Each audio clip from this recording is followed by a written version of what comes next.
And now I am excited to kick off today's event. It's time to press reset, redefining work-life balance, mentorship, and more. Sponsored by American Family Insurance. Now, we are so excited to be joined by our panelists from American Family Insurance for a discussion on how to reset your boundaries, reflect on your priorities, rediscover joy at work, and redefine the way you connect with colleagues and mentors. So thank you so much, Estelle, Marissa, Katie, and Alicia for joining us today. And I'd love to get this conversation started by asking you all to introduce yourselves. Hi, Lasheen. I am Estelle Blockums. I'm the Life Distribution Director here at American Family. My background, I come from an agency field, the agency field force, and I've been with the company now for 17 years. I am married with a 25-year-old, and I am just happy to be here. Thank you so much for having me. Thank you. And we love your glasses. Hello, Lasheen and Estelle. Great to be with everybody today. My name is Marissa Reeder, and I am an associate project manager at American Family. I've been with American Family for 5.5 years, and I am a mom and bonus mom to 4 preteen and teenagers ages 12, 14, 16, and 17. So I'm really excited to be here with everybody today, and thank you for having me. Amazing, amazing. Hi, everybody. I'm Katie Dykstra, and I'm going to start off more on the personal side, and then I'll tell you what I do at work. I am a single mom of 2 kiddos who are 7 and 9. I have a dad that has cancer that I help support, and I'm a Disney fanatic. I've been with American Family since May of 2020, so I got hired during COVID, and I started off as an HR business partner, and I'm currently right now a diversity and campus recruiting manager. Just happy to be here with these lovely ladies. Incredible. Awesome. I'm so excited to jump right in here and introduce myself, Alicia Azali. I'm the Enterprise Chief Marketing Officer at American Family Insurance. Like Marissa, I have 4 kids. They are all boys. They are ages 11, 10, 8, and 5. I am not having any more children. I do not need the 5th. We are not making a basketball team. I don't need a girl child. I love them to death, but my cup runneth over. I'm so excited to be with you all today and really to help normalize conversations around being a parent who works outside of the house and creating space for people who are walking along this journey with me, like the folks you see here on the call, and for folk who walk is different. And I think that's the beauty in these types of discussions. So shout out to Fairygodboss for creating space for this conversation. And of course, American Family for always being supportive of each and every one of its employees, no matter what their situation. And so really looking forward to some really vulnerable, honest, real talk conversation today. Absolutely. And that's what it's all about, guys. I am so excited. Anybody else get the warm fuzzies just off of this conversation topic? This is going to be amazing, guys. And I want to jump right on into it. We're here today because it's time to press reset. The past year has changed so many aspects of our work and our lives. Now, personally, I feel like, I haven't taken the time to pause and reflect on all that's changed. So I'm excited to get into today's discussion to do just that. I'd love to start by asking you all to share what your work situation has been like this past year and what has changed for you as a result of the pandemic. I'll go first and jump in. So right before the pandemic happened, I had the opportunity to change roles, and that gave me a wonderful opportunity to get to know different groups of people, but I still work remotely 100%. So amidst that change, I was navigating how to build relationships and also stay connected to people virtually. So I work with a whole host of new people who I've never met other than through the camera. The other piece to that is I was working with 4 of my own children in the virtual school world and trying to balance 3 different schools, 4 kids, and how each of them responded to doing virtual school or in person, and then transitioning this year into back to in-person schooling. So that brought a whole nother layer to complexity as a working mom. For sure, for sure.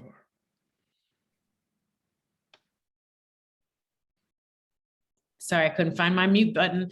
Thank you for that. I definitely can relate to that, Marissa, just trying to get the crew together and be present, but make new connections. It is, you know, a lot, to say the least. For me, my pivot has really been, you know, I've been working from home for, it'll be nearly 2 years now, since March, right? I'm sure some of y'all can, you know, relate to just, we've adjusted, like, this is it. This is what it is. I'm working in front of the computer and making friends that way. But for me, the adjustment has been over the past 6 months or 4 months or so, returning to work travel. And so if you traveled before the pandemic, you probably had a routine where you were, you know, you knew what that felt like. You know, you were on the run, you were on the go, you knew how to kind of get everything together. You had your people in place to help support in your absence. But it felt like a light switch in terms of the return to travel. It was like, we're all at home, and then boom, we're you know, back in the game. And so having to, you know, help my children through that, right? They're used to seeing me 24/7, it felt like, and then having to explain, no, mommy comes back. And then how do you adjust the responsibilities within the household? Because, you know, even if there's a lead parent in terms of the schooling or this and that, there's still always that extra set of hands around. So having to re-navigate and reset those expectations around what it looks like to be, you know, on the road and play, you know, support that piece of the child rearing when you're not physically here anymore. And also very cautious around, you know, COVID, and how do you introduce people into the house that if you need an extra set of hands, but then you've got to ask a new question around, okay, well, are you vaccinated? Or, you know, can you test before you come? And so it's been an adjustment to just kind of get back into, again, the work travel and embracing and the reshuffle of what that looks like at home. Absolutely. Absolutely. What a great, insightful answer. Who's up next? I had a really different experience. I actually planned on quitting my job 2 weeks before COVID happened. Gave my notice, had an offer to start somewhere else, left that organization and thought I had that 2-week break, and then my offer was retracted. And the way that I've always worked in my career is I've always gone straight to the next job. I've never taken a long break. And I thought it was just a sign from the universe that, like, hey, I was just the chief people officer at a startup. I was working like 60 hours a week. I was barely seeing my kids at the time, that maybe this is the universe giving me a wake-up call that I need to reevaluate what's important in my life. So I took a couple months off to get the kids settled with remote learning. I got to bond with my dad a little bit more than I have in the past. And it really just kind of was an eye-opener, because I've always been really career driven, and I didn't go back and look at my values to make sure that it's matching up to what my needs are with my family. So I was really lucky to find American Family, because I was real selective of where I wanted to go. And I had a friend that worked at American Family that's been there for 2 years. And she said, hey, this is the place. Like, it matches up to what your needs are and your values. They're going to support the good, the bad, and the ugly with you. So I was just thankful for the opportunity that I found a company that matches up to what I was looking for. But yeah, to me, COVID kind of woke up my world of what's important in life, and that's my family. So it's been great working at American Family in the short period of time that I've been here. Incredible. Such an inspiring story there. Thank you so much. So hats off to the ladies with children. I cannot understand what the pandemic has looked like for you. I often say that the good Lord knew when to give me a child, because I think that child would have not made it through the pandemic. One of us would not have made it if I would have had to homeschool and figure that out. So hats off to all of the mothers that are on the panel. I mean, well, I'm a mother too, but of young children, and the ones that are certainly out in our Fairygodboss world. So for me, the pandemic was a little different. I don't like working remote. I don't like being at home. I don't like being here, by myself. I don't like being behind a screen. I'd much rather for this to be in person, because I'm a people person and I get my energy from people. So the last 4 months have been exhilarating to me to get back in the field, to be able to share with individuals, to meet individuals. And so trying to reset after the pandemic, I want everybody to be back. Honestly, I want everybody to be back in their offices. And I understand that that's not possible and that's not where we're going to go. So having to reset myself is just trying to understand and really, really get to know where people are at and know that we're all very different. And because of that, we all have to keep that in mind that, you know what, everyone's different and we're all on our own journey. So we've got to give everyone some grace, but knowing, understanding that I don't believe remote is the only way to go. Hybrid is the only way to go, and being in the field is the only way to go. So that's my reset and refocus on just really understanding that everyone has a totally different story and we've got to meet everyone where they are. So hats off to all the moms with young kids. I can't say that enough. Fantastic answer there, Estelle. I completely agree and see exactly where you're coming from. This is evident here, 4 different women with 4 different stories and different perspectives. So there's no one size fits all kind of answer here, as far as how we're all resetting. So I love the way that you wrap that up. In the same vein, in today's world of constant conversation, it can sometimes feel impossible to disconnect from work or set those healthy boundaries around your work and life. So how do you guys find the balance between work and home and family? Like, what's worked for you? And to that extent, what hasn't? What tips do you have for us on creating and maintaining better boundaries? Alicia, would you like to start?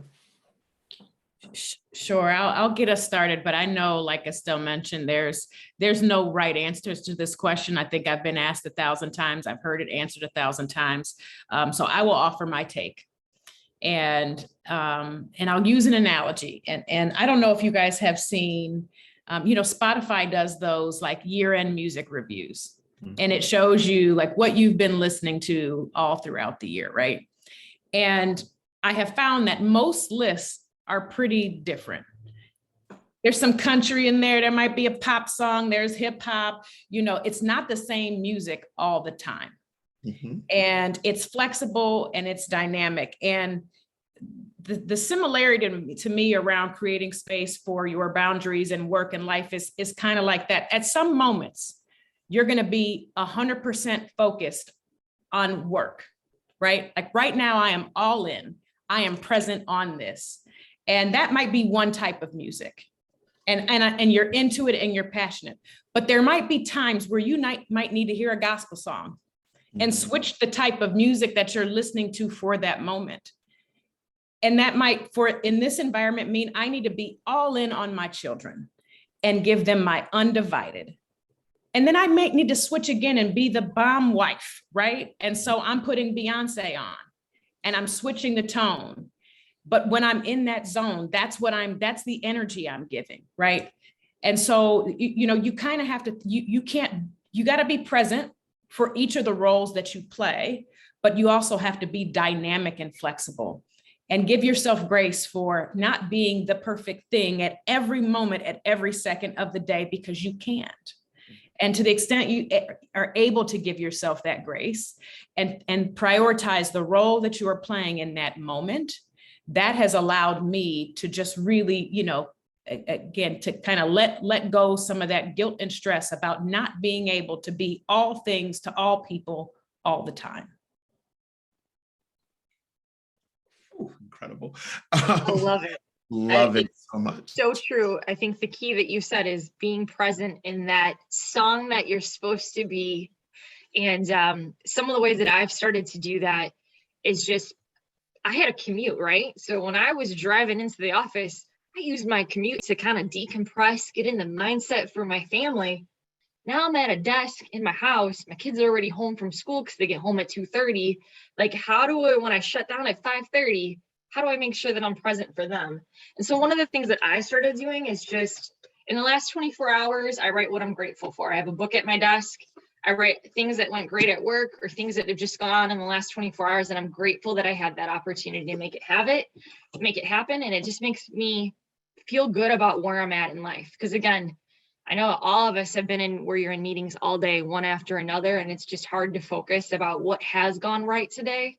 But doing that to close out my day at work has been a great way for me just to kind of move forward with spending time with my kids and making sure it's quality time. Absolutely great method there to kind of keep yourself, accountable for the things that you're grateful for. I love that. Let's see, Estelle. Yes, so I'm going to slow down and just say, put yourself first. And do not apologize for if it's listening to music, like Alicia said, writing in that journal, working out, meditating. Provide some time for you. Because if you provide that time for you, you will be better for everything else. You have got to protect yourself. No one's going to protect you. No one is going to protect you. You have got to protect yourself, but you will be a better mom, a better wife, a better friend, a better employee if you take some time for you. I have struggled, quite honestly, I have struggled through the pandemic, Zoom after Zoom, working until 10, 11, weekends, 3 o'clock in the morning. It's not okay. It's not okay. Mm-hmm. Take some time for you, know your boundaries, do the things that you love to do, and it will give you so much.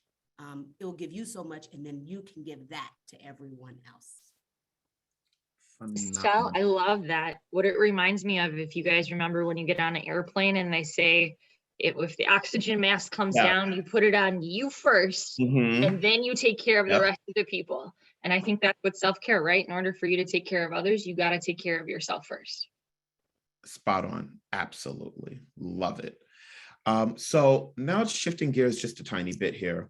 I want to know about how has American Family provided that stability and support for you and other women at the company during this time of self-assessment, reflection, and reprioritization that many are experiencing? And I'd love Marissa to kick us off. From American Family side of support, I think that I'm surrounded by empathetic female leaders that have always seemed approachable and could have maybe awkward conversations or vulnerable conversations of, hey, I am like working nonstop around the clock, having a hard time balancing and knowing when to shut it off and when to be present in that moment. And as Alicia was sharing, I was writing down that, like, be present in that particular moment. And also for me, it's giving myself that grace and understanding that I don't have to do it all. And that asking for help does not mean it's a sign of weakness or that I'm not incapable of doing great things.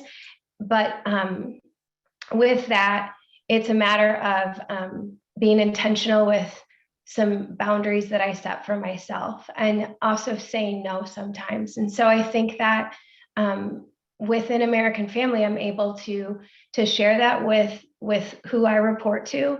I'm able to share that with my peers and those around me. And also, raising my hand when I do need help, and also improving myself, because as Estelle said, it's important for you to take care of you. And one of the things that I value as I take care of myself is that I'm continually learning, that I'm growing each day. And that could be one small thing, or it could be I got a class and graduated with whatever designation, or I read this book. It doesn't have to be this like big grandiose thing. And so American Family has been really supportive of my learning journey, my health journey as far as like my sustainability and not burning out trying to do all of those things. Absolutely. That is terrific to hear. Estelle, what do you think? AmFam for life is what I always say. And the reason why I say that is because AmFam gives me more than just my job. We have some wonderful, wonderful opportunities inside of our BRGs. And that gives me a lot that I can hang my hat on when I'm having rough days or when civil unrest is happening. We've been doing a great job with giving people space to really understand events like this, Lasheen, is really what it's all about. An American Family is doing a fantastic job. I've been here for 17 years and I've seen the growth of where we are and where we are certainly going and where we were.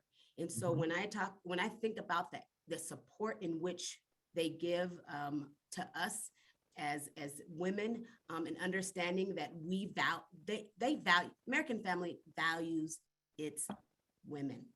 I mean, all employees, but I can truly say that the events in which they put on, the things in which we support, where we show up as far as in our money, all of those things support us. And that is why I'm so proud to be here. And that gives me more. That gives me that peace and that passion in my heart, so that when it's time to get the hard work done, I can get the hard work done because I feel like the company truly, truly supports me and my growth.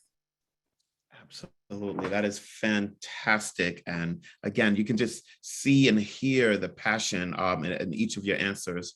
And I just love how organic and how authentic it is. This is really shaping up to be one of my favorite conversations, I have to say. Moving a little bit to a different direction here. The pandemic has caused many people to reassess their work and life situations, right? According to Microsoft Works trend, 40% of employees globally want to change jobs this year. How do you know if it's the right time, to leave your job and pursue a career change or a new role? I'd like Katie to kick us off this time. That's a great question. I think the pandemic has really opened our eyes to things. And I think there's two things you can think about if you are questioning if it's your time to go or not. The first one is, does the company still match up to the values that are important to you? Do they support you in the way that you feel that you need to be supported? And then the second thing is, are you still growing? Like, are you still growing in the role that you are in right now? Are you still developing? Are you feeling like you're supported as you're going through that development? The crazy part about the pandemic is that it's really opened the door up for transferable skills. And I talk about this all the time with my team because I think it's an exciting time here. You've seen it that in hospitality right now, that people don't want to work those nights and weekends. They want to be with their family. So when you think about someone that's jumping from one industry and they're jumping into another, man, people that work in hospitality are amazing in sales. Like, they get it. They know how to take care of a customer. So that's that transferable skill piece that I'm talking about. So companies that are really wise right now are going to take that as an opportunity to start looking for talent in places that they haven't, where they can teach that opportunity. And maybe you have 4 out of the 5 skills, but you don't have the 5th skill. We can teach you that. And I think that's some of the cool stuff that American Family does, is we think from that lens and we're looking at it from that lens. So that's exciting things that COVID, I think, has brought to the stage that before people weren't considering. I love that answer. That speaks to me specifically. I came up, years and years and years ago in hospitality, and then transitioned over to sales with no prior knowledge to it. And that's exactly what my boss at the time had said. There was a transferable skill that I just had that worked in the sales arena as well. So I love that you said that. And I love that that's the direction that folks are going nowadays. Amazing. My undergrad's in law enforcement. So, right, I'm in HR, yet my undergrad's in law enforcement. So that just shows you that just because you went to school for it does not mean that's where you're going to end up when you grow up.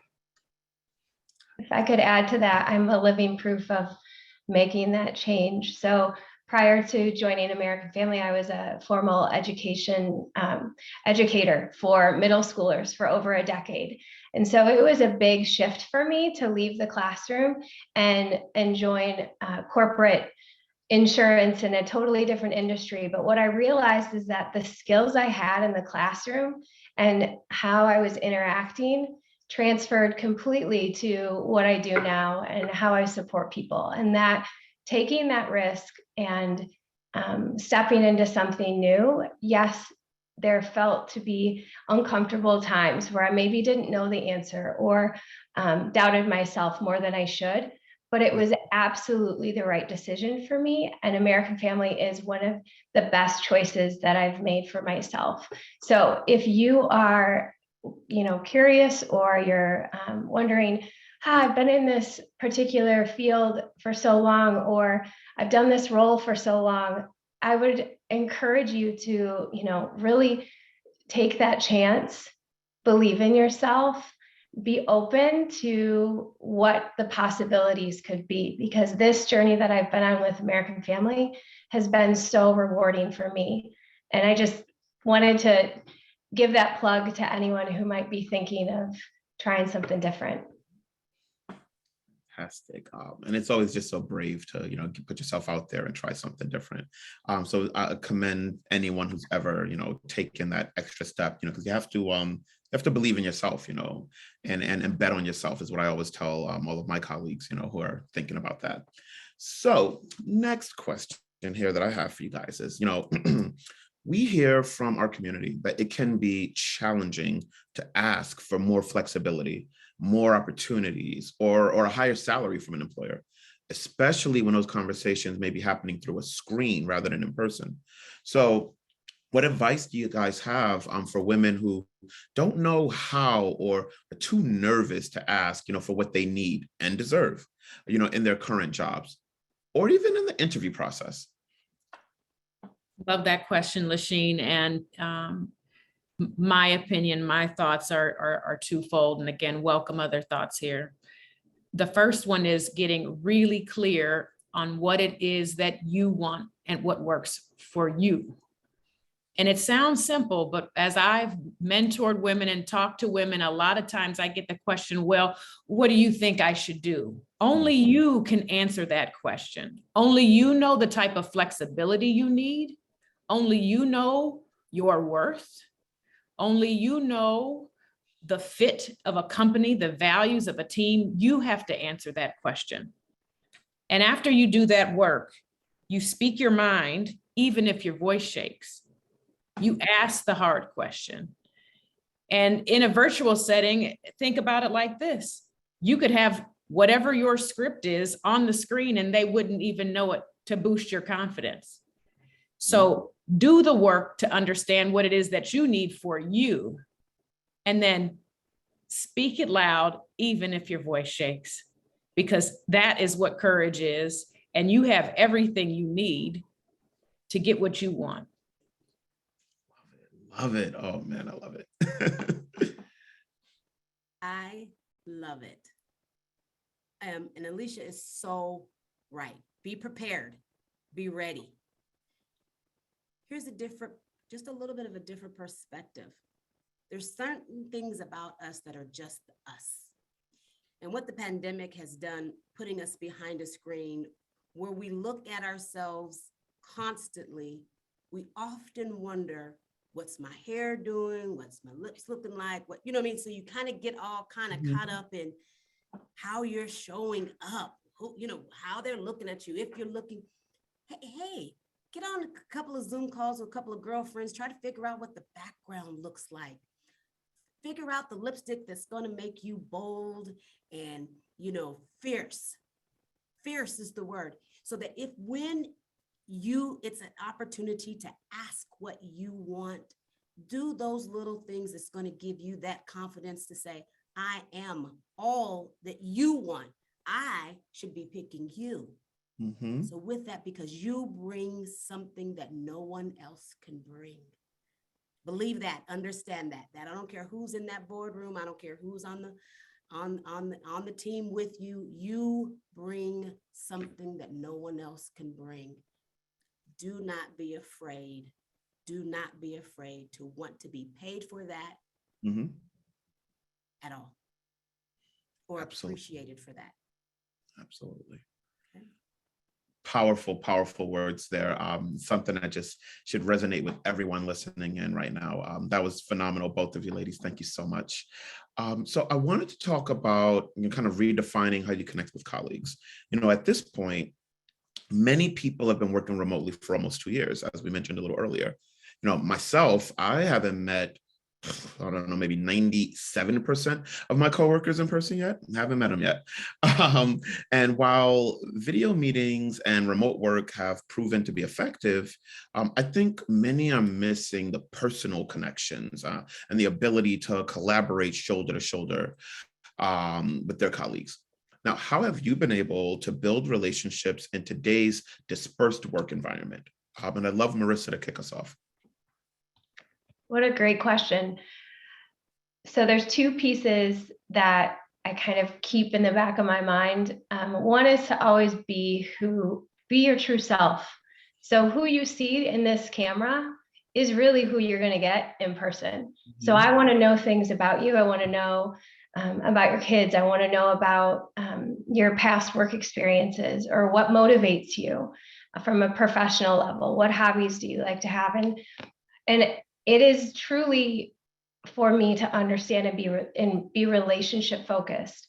So that's going to require a vulnerability that I think sometimes we get nervous to take on or to embrace as we are in this virtual world. And so I would hope that all of the people that I interact with understand and know that I want to get to know them. And that's going to then build that relationship with each other and make work more enjoyable.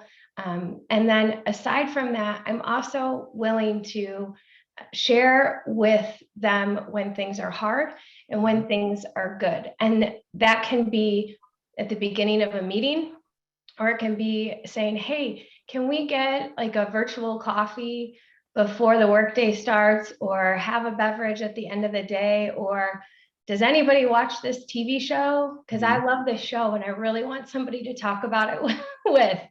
And that for me helps build that relationship. And so I would encourage you that if you're nervous to share like the quirky hobbies, or embarrassed that you like a certain show that maybe you're like, oh my gosh, no one would want to know this.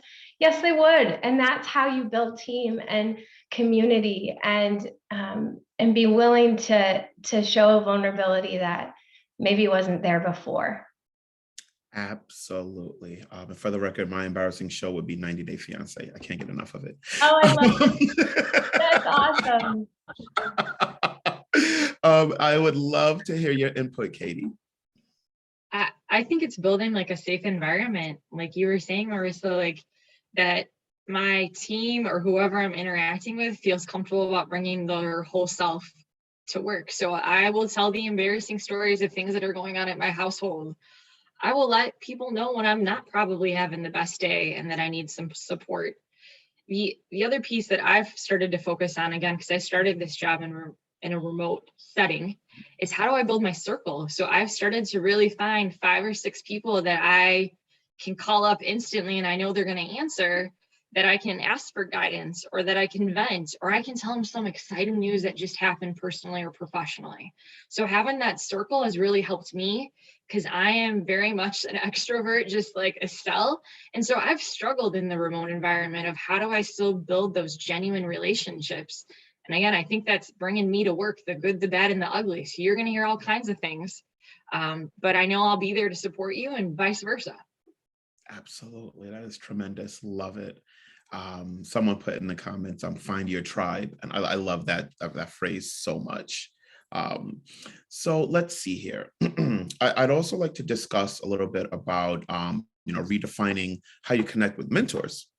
So, for those early in their career, the lack of casual conversation at work poses a challenge. How does one meet leaders and potential mentors and build professional relationships that are critical for advancing? And how can we find and develop great mentoring relationships in a hybrid workplace? Alicia, do you have any thoughts?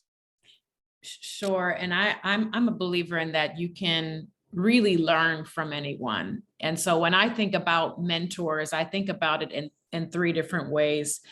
There are those who are where you want to be. So those could be more senior people. Those could be, again, the future version of yourself, someone that you really aspire to be. And so that's one category of, like, again, where you want to be. And then there are some folks that are, going where you want to go. And they might be at the same level, but if you have a shared passion with them, they still have different experiences that they can offer you. And they're a different group of mentor. It's more peer-to-peer, but to Katie's point earlier, there's still a group that you can learn from. And then the third group is people who you want to bring with you, because we're not put in these jobs to not create space for other people to come alongside you.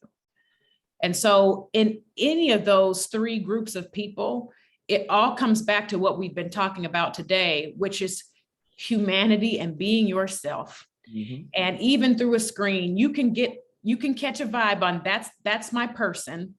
That's the person I want to connect with. And you shoot your shot. Mm-hmm. Right? You send an email. I love what you said in that meeting.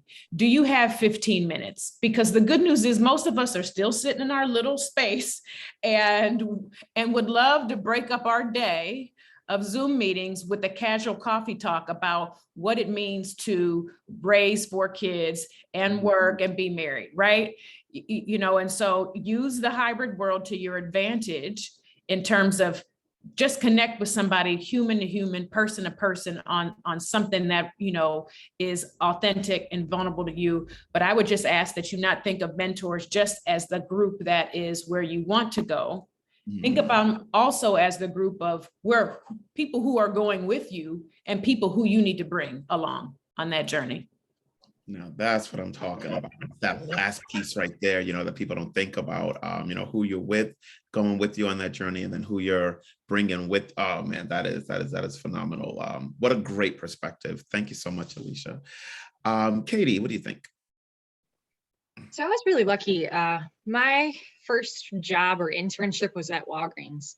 And the guy that hired me was named John Jones. And John just gave me this best advice that I've just been taking with me throughout my career. And he pretty much said, no matter what age you are, where you are in your career, you should always have someone that has a skill that you want to learn or grow from, and to connect with that person and ask them, like, hey, can we have some conversations? I love that you have X. I want to learn how to do that better. Can you help guide me of how you've gotten so good at that skill? And so I still talk to John today. Like, I will call him up saying, hey, I have a career move. I'm not sure if it's the right thing or not. He navigates it with me, but I have had probably 10 different mentors throughout my life, because humans love helping humans. So when you go to somebody and you say, man, I love that you do this and I want to learn from you, humans love it. They want to help. That's where we feel good and we get those warm and fuzzies, right? And that's a great way of giving back. So what I challenge everybody to do, if you don't have a mentor, look at your circle or look at people that you've been interacting in your network. What's something that you want to get better at, and reach out to that person and ask them to do it. It's a game changer, because it just kind of opens up the door for you for development, but it also helps you explore out maybe areas that you didn't even think about in your career of jumping to, because you have that encouragement or that support behind it. So it's a great thing. I hope everybody does it. The other piece I'll mention real quickly is that you don't have to find a mentor that's at your work. There are many other places that you can find these people. It could be someone that's part of a professional network. So meaning in the HR world, we have SHRM. There are local SHRM chapters across the country that you can be part of. And you can ask someone in there. They usually will have a mentorship program. Hey, I would love to have a mentor. I'm looking to get better at this. And so again, just expanding your network and looking outside of work too is a great way to find that mentor to help you develop. Absolutely. Love that. Very, very different answers and very, very real answers. I love that. Thank you guys so much for sharing. So I'm really passionate about this next piece here, rediscovering joy at work. And I can't wait to hear what you guys have to say about it. As most of us have experienced burnout while working through this global pandemic. And when you look into the research surrounding stress and isolation, it's no surprise that we do not feel as fulfilled. Research shows Social isolation can contribute to cognitive decline, impacting our work performance, and balancing caretaking responsibilities during work hours take away from our focus and drive. Across different locations, industries, and roles, driven professionals who have always loved their jobs, so they want to feel the joy at work again. How do you think we can all rediscover joy at work? Estelle, I would love to hear what you have to say. Thank you, Lasheen. I kind of talked about this a little earlier when we talked about getting back from being inside. And so I shared with you that I struggled. I struggled a whole lot with being isolated in my home because I have a 25-year-old and my husband actually lives in a totally different state than I do. There was times where I was in the house all by myself behind a Zoom screen all day long.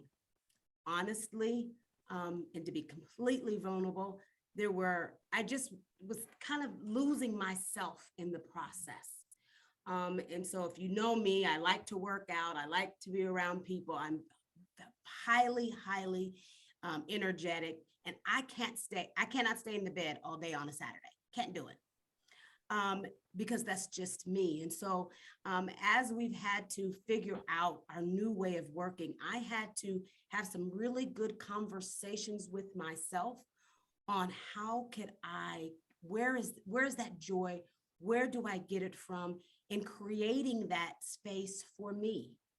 So whether it was, quite honestly, sometimes I put myself on took my camera off and I'd walk in the middle of a meeting because I had to get away. I had to get out the house because if I didn't, I would find myself not feeling fulfilled or not bringing my whole self or not being happy. And people could tell that. People would ask me, "Are you okay today?" Because what they were used to was an Estelle that was full of joy and energetic and really, truly passionate about what she did and bringing her whole self and being in the moment. And I was finding myself not in the moment because of what the pandemic had put us in. It had put us in what I believe to be a box. And so even some of the things that the beautiful young ladies have spoke of today, I'm writing my notes on what else I can do. Alicia, thank you so very much. I may reach out to you. I don't know. On who else you can connect with. Because we're not out this pandemic and we're not out of this remote world and we're not off of Zoom, even though I wish we was, but we're not. And so we've got to figure out what are those things that is just going to give us that little bit of joy during every day. Find that joy and make sure you make time for it. Fantastic. I love it. Marissa, do you have any input here? I love the idea of taking a walk, Estelle. And there are times in this remote world where I feel like, have I left the house lately? Like other than to go to the grocery store, in that moment of like, wow, I got to change it up a little bit. Something that I started doing a few months ago is writing thank you or positive notes to people that are making an impact to me in my work world, because I think we underrate the value of snail mail right now. And I want people to know that they're appreciated, that that I'm here to encourage, and it's a two-way street as well. And so that's one of the ways that I've started to find my joy, and it also gives me a moment to reflect and be grateful. There's a lot of wonderful things that I have been a part of through American Family, but also I am grateful for this remote environment right now. In my season of life, as much as I'm extroverted and relationship focused, being at home with four teenagers and how every schedule, I mean, there's a lot going on, that this right now for me is what's working and something I'm grateful for. Do I miss people to people interaction and catching that vibe in that way? Absolutely. But by being able to take that moment and be grateful, and share with others my gratitude and the joy that they give me, then I'm finding my joy as well. Love that. I absolutely love that. And Alicia, do you have any input here? I love Estelle and Maurice's comments. And so I'll just kind of punctuate both things because my finding joy is really a summation of theirs. It's one, when it got rough, it required an honest self-talk, right? And saying, I'm not joyful, but I do need to figure out what brings me joy. And what I've learned over the past 2 years is that doing some sort of physical activity, and I personally got into Peloton or taking walks during the day, kind of intermittently, is a must-have. It's a non-negotiable. My mind is better, my body is better, I sleep better, I feel better sort of holistically. And so I know that I cannot compromise that physical activity, because when I do, then I can't be my best. The other thing I learned, and again, relearned, is I feel better when I give to other people. And so, whether that be a handwritten note, I'm sending flowers, I'm sending cookies, I'm making meals for my neighbor down the street who's got 2 babies and her husband's, out of the house working. My cup is filled when I'm giving to other people. Mm-hmm. And so being intentional around, a stack of cards that sits here that I'm writing, and having to, it sort of forces self-reflection, because when you're writing a note, you're saying, you did something for me, you went out of your way. And that in and of itself is a practice of, positive self-talk. There's, gratitude, reflection, and there's so many good things. And so I have found that giving to others also fills my cup. So those are my 2 things that have worked for me. Tremendous. I love it. Katie, I'm going to put you on the spot. I'd love to hear what you think about this as well, as far as rediscovering joy at work. Yeah, I think it's the small things, right? So they're talking about ways, like I said earlier, humans love helping humans. So if there's ways that you can give back at work, or you can recognize someone that did that to you, that's what gives you those butterflies, or your heart feels full because you're helping someone else. I think it's the same thing at home, right? I love the connection that I've had with my kids being home. Although it might be challenging for me, I'm grateful for this chapter in my life as much as it's been challenging for me.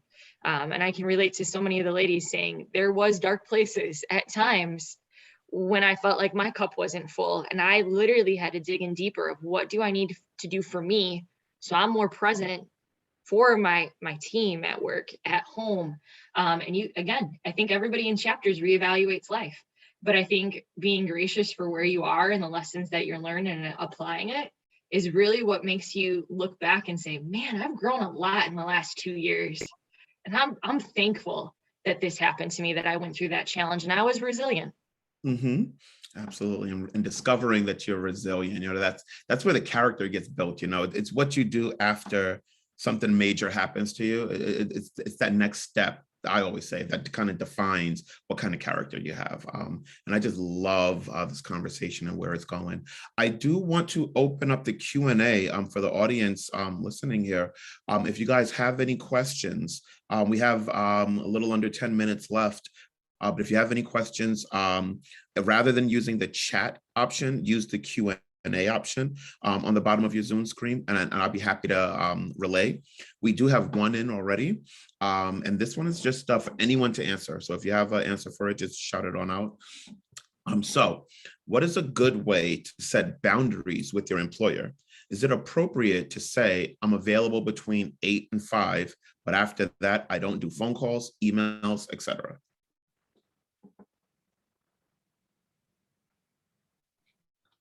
I can start us off.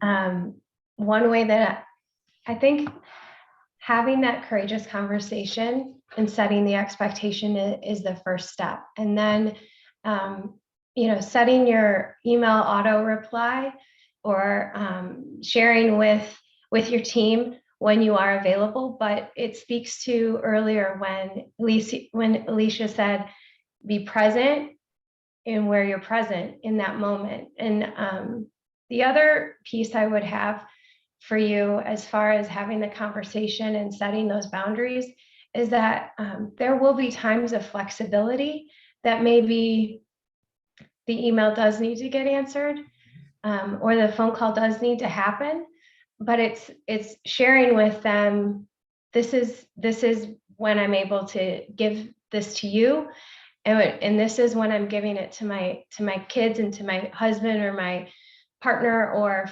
whoever it is in that moment. And so the clear communication of that line, I think, is really what's most important. And it's okay to set that boundary. You deserve that too. So I just want to, I know that can feel challenging at times. Like, I don't want them to think that I don't have a good work ethic or that I'm not reliable or all of those things that you can put in your head. But when you share with someone, if it's your manager or your team, here's when you can count on me. That's the first step. And then give yourself some grace and the flexibility as to the, email after 5. I can relate to this. I had a boss in my past that would call me 8 times out of the blue just to call and tell me something that needed to get done. And I had to level set and manage up. So I would always say, if you can manage up, do it. But the thing is, those 8 interruptions a day infected the work that I was trying to get done. And so is it really beneficial, or is it just beneficial for that person that just wanted to spew out what they needed from me? So I had to have that brave conversation and say, hey, listen, when you do that, here's the consequences of what happens.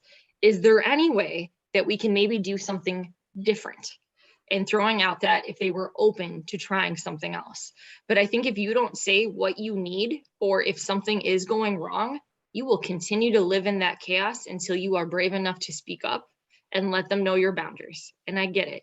Sometimes we all work late, and sometimes we do work on times that we don't want to, but I think it ebbs and flows. And I think that's also the thing that the pandemic gave us, flexibility. So if I know I did a crazy day, yeah, I might cut out early and come into work an hour later or something of that nature, because I know I'm putting in my time and I know my company's okay with the flexibility there. 100% agreed there. I mean, there's a good segue question here of, how do you all handle when your boundaries are not being honored by someone in a more tenured role than you? I'm a big proponent of communication. I feel like when you start a role, there's a couple of things that you have to do. You have to get to know your boss. And as you're getting to know your boss will get to know you. But that relationship, getting to know, appreciating your boss for whatever they bring, and understanding and learning that you can learn from them as well. They can learn from you.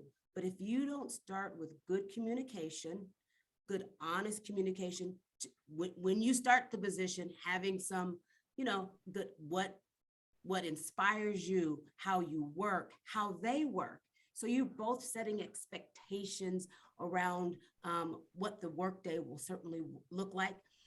I think, and then relationships will be built, and then the conversations come a lot easier, because everyone is human. I don't care if they are the CEO, CFO, owner of 20,000 companies. Everyone is human and everyone has boundaries. Absolutely. I love that.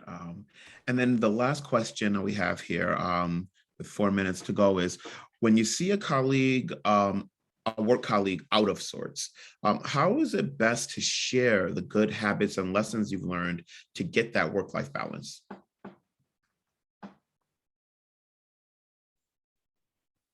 I think it depends on what kind of relationship you have with that person, right? So if we've already established a safe space for us to communicate and be vulnerable with one another, then you should just do just that. Because even in a virtual environment, people need to know that they're loved, cared for, and perhaps they need someone to reach out to them and just say, I noticed that you're not at your best today. But it could go the other way. If you don't have that foundation of vulnerability, trust, and you sort of mistake a casual work relationship with something bigger than that, you can certainly cross that person's boundaries too. So I think it goes back to how well you know that individual. And if you do know them well, and you think that there is already trust established and you care about them, then you should show them that. And that could be like, we've talked about writing. It could be a simple note of, hey, I just want to let you know I'm thinking about you today. And if the door is open, then you can act on that. But I think it will require a foundation of mutual trust, respect of each other. I absolutely agree. You have to know your audience for sure.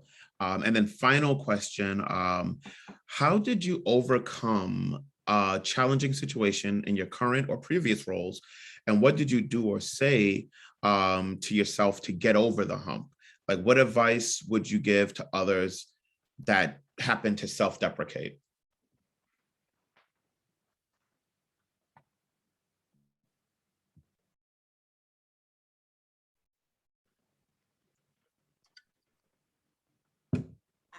I'll jump in. We talk about grace all the time, and we love to give everybody else some grace. And sometimes you just have to say to yourself, I messed up, others mess up. It's not the last time I'm gonna mess up. And give ourselves that same advice that we would give someone else. We will show up and go, girl, I understand. And and you'll make them feel good. And when it comes to you, you done throw yourself underneath the bus. You doubt yourself all evening. Wake up in the middle of the night. What did I say? How did I say it? Oh my goodness. You're human. Give yourself that grace. And if you need to level up and you need to do some things differently, find yourself in a position to correct it, because only you can put into yourself what you want to get out. So own it, understand it, and know that all you can do is do better the next time if it needs to be corrected. But mistakes are meant to be made. Give yourself that grace. Absolutely. And women, I'm so very happy that I was able to be a part of this incredible conversation. We have just a handful of seconds left. So I just wanted to once again say I really am honored to have been a part of this. The recordings will be available to you guys, everyone watching. So look out for that. If there's anything else, we did provide LinkedIn links to everyone on the call, including myself. See you guys another time. Happy holidays to everyone. Thank you so much for being a part of this. Thanks, Lasheen. Thank you. Thank you, ladies. Thank you.